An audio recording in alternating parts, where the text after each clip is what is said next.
I'm going to show you how to make an alternative version of straps from jersey. Rather than using bias tape, I've cut jersey into strips, and it's a much quicker and it's a really comfortable strap that you can add to a fabric mask. And it also helps you extend the amount of quilting cotton, or the amount of masks you can make from your quilting cotton stash.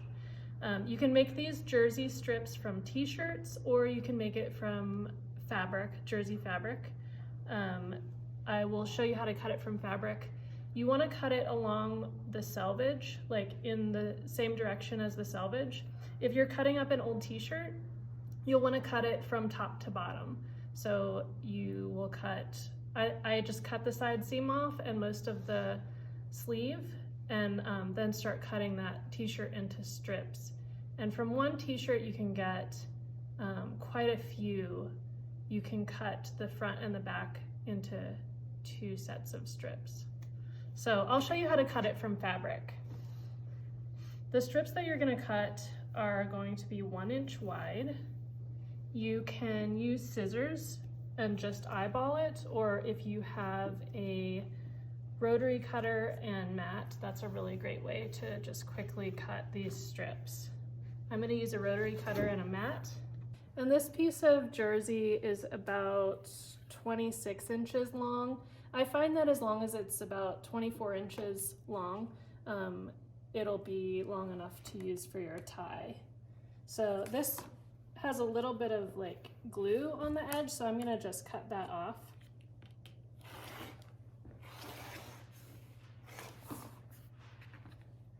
And then once I have a clean edge, I can just start cutting 1 inch strips. So I line the edge of that up with my 1 inch line on my ruler. And this doesn't have to be exact. You don't have to be perfect with this. I feel like right now speed is everything. But that said, be careful when you're using your rotary cutter, because you don't want to cut yourself. They're very sharp. Okay, I have 2 strips, so now I'm going to sew them to a mask. So the first thing I do is I'm going to find the center of the strip that I just cut, and then you can pin that, or you can just hold that spot with your hands. And then the jersey wants to roll in one direction. You want to use that roll to your advantage, so you're going to let it kind of roll around the edge of the mask.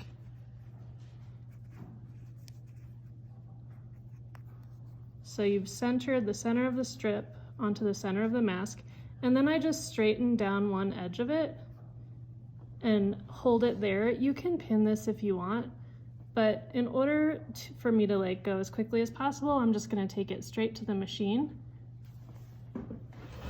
You want to put your machine on a pretty wide zigzag setting. You have your jersey wrapped around the edge of your mask, and notice I haven't really dealt with this part yet, but as I get it started, I will adjust that and make sure it's wrapped around. So starting at the top, you're just gonna zigzag, and you can go back and forth at the beginning. And now I'm gonna straighten out the rest of that jersey, wrapping it around the raw edge of the mask, and zigzag down to the bottom. And there I'll do some back and forth stitches as well. You don't need to zigzag the rest of the strip. It's just nice and soft, and it's gonna curl up so it's ready to go. I hope this jersey tie tutorial helps you make a lot more masks for your community.